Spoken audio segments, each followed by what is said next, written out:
And I wanted to bring up the trust equation. Now, just think about something. Who would you trust with your ATM PIN number? Who would you trust if you had a pet or a daughter or a son? Who would you trust giving you an open heart surgery? Who would you trust with the key to your house?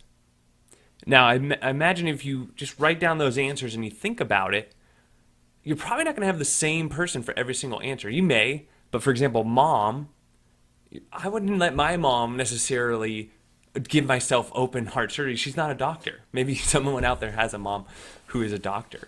But the idea here is that we trust different people with different backgrounds.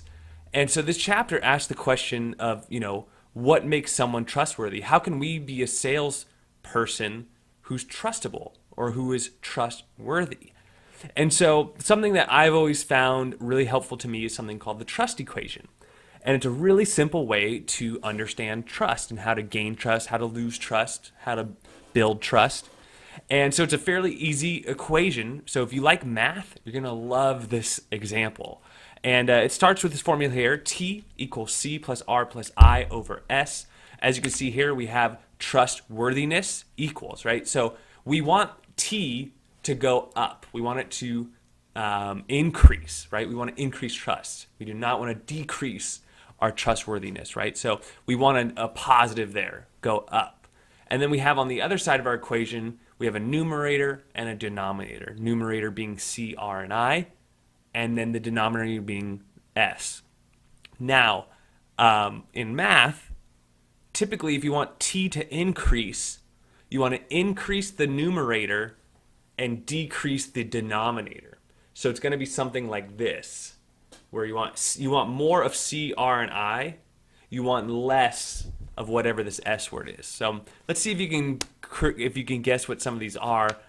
You can pause the video, but we're going to keep going. We're going to reveal it here. So C is credibility. So we tend to trust people who are credible. So what might that mean? Let's go back to the open heart surgery example. We trust a doctor, a surgeon, because they went to 8+ years of school, plus their practice, to get to where they are now to be an expert at what they do. So when you see their degree and you see all the patients and successful surgeries in their portfolio, they're a credible person. Same thing could be said with a personal trainer or a nutritionist. You're going to look to see if they have a degree, if they have studied this particular background that they're in. So we tend to trust people who are credible. And the way you build credibility is through some sort of experience, some sort of way of showing people that you're experienced and you're successful. So you might be saying, okay, well, how does a car dealership show credibility? Well, one way is happy customers, right? Testimonials. Another way could be, how long have they been in business for? We think of business as credible, one that's been around for many years. If this is a brand new store, brand new grand opening, people might question your credibility. So do you see that as humans, we tend to trust people who are credible. And the more credibility you can get, the more people are going to trust you. Let's move on to the next one. Reliability. So are you reliable? So a good example of this would be just showing up. If you're someone who says you're going to do something and then you don't end up doing it, people are not going to trust you. If you ask me to show up to your basketball practice and I don't show up, the next time you ask me to come to your basketball practice, you probably aren't going to trust that I'm going to go because I never went the last time, right? Do I have a track record of showing up and doing what I was asked to do? And we trust people who are reliable. So for example, as a teacher, if this was an in-person class and I started missing classes and sometimes I showed up to class and sometimes I didn't, I would be an unreliable teacher. But if I show up to class every day on time, you're going to trust me that in the following class in the future, I will be reliable and show up there. So we tend to trust people that are reliable as well. And so again, how can you increase your reliability? There's many ways to do that. Now this last one is a little bit tricky, and I think some people have a hard time understanding it.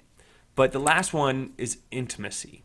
And intimacy is kind of like some people might think of it as kind of sexual, or like if when you're intimate with somebody, like you kiss or you hug, things like that. And this isn't saying that you wouldn't do that in the business world.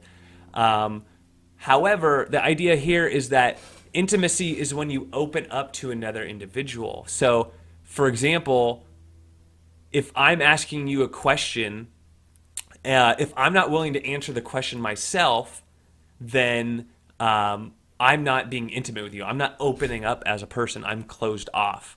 Another example of this would be if you have ever worked with someone and you work with them in the workplace or known somebody and they never tell you anything about themselves. Like you have no idea where they live. You have no idea how old they are. You have no idea, what their background is. You're going to question that person because they've never been intimate with you. You don't know a lot about them and they're very closed off. And so you're not going to trust that person. Where let's take the opposite. Let's say you meet someone and over time you learn about them. You learn, oh, they have a family, they have kids.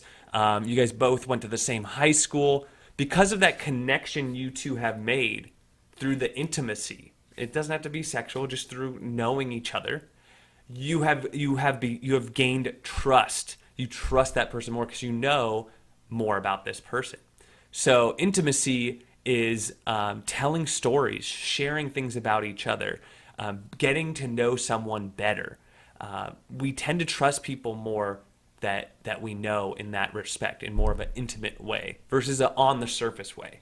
And on the surface way would be when you go to the DMV and you stand in line. That's not an intimate relationship with that DMV person. It's this is it, that's it. You don't get to know them, you don't get to understand them more. And that's why you might often, when you go to buy a car or when you go to buy something, they always say, oh, hi, where are you from? Oh, yeah, I used to live there. I that's where I walk my dogs. If you're able to kind of break down some of those barriers, then that adds a more intimate relationship, which then equals higher trust. So I know that was kind of a tangent there, but hopefully that gave you some insights on intimacy. And there's way more ways to build intimacy, and the book will show you some more examples as well. And then finally, the last one, and remember, the last three examples, we want more of that. The more credibility, the more reliability, the more intimacy, the more people are probably going to trust you, your business, etc. But the last one, we don't want this. You want to use less of this. So this idea is self-orientation. And an example to this is just somebody who only thinks about themselves. So we don't trust people that they only have their best interests in mind. So for example, let's talk about a realtor, somebody who's you're trying to use this person to help you find your new home. You don't want someone who just wants to get you in a home as fast as possible so they can get a paycheck. You want a realtor who's going to, fight for you and find you the best home that you're going to be able to raise a family in or retire in or whatever you're trying to look for, that's going to give you everything you possibly want. You don't want somebody that wants that quick sale just to benefit themselves. You want the realtor who's thinking with your best interests. They're not thinking of their own. They're there to help you. Somebody who's self-oriented is somebody you work with who's just always trying to get a promotion and is willing to run over anyone else. They're willing to throw you away and talk bad about other coworkers just so they can pursue their own self-interest. Think about it. You don't trust those people. There may be people you work with who you think that if they were left in a room, they might talk bad about you. It's because you know or you think that they have a self-orientation to themselves. They are very involved in only what they want and only their success. We don't trust those people. Most people don't trust that. When you see someone who's only in it for themselves, you're very cautious about that person because you know that they're all in it for themselves. Where the reverse is true in that when somebody does you a favor or you see somebody helping you out and they're looking at the whole team or the whole company, these people you look at and you trust them. You're like, wow, they are positive, they're helping everyone, and they're not self-oriented or self-interested in themselves. One last example could be, somebody who's self-oriented, they'll see that if there's 4 people and there's only one lunch left, there's a free lunch, but there's 4 people who haven't eaten yet, the person that goes and grabs that last piece of meat is very self-oriented, right? They just, I got to get fed. I got to get fed no matter what. Where somebody who might give it up for someone else is the opposite of that. They're very much group-oriented. Maybe we can cut this in 4 and we can all have a little bit. Or why don't, before we pass out this last sandwich, let's find a way that will benefit everyone mutually. So there you have it. That is the trust equation. Trust equals credibility plus reliability plus intimacy over self-orientation. So if you want to be trusted, you want to have high credibility, high reliability, high intimacy, and low self-orientation. I hope this was interesting to you. If you have any questions, please let me know. Feel free to talk in the discussion board or email me. And we'll see you in the next one.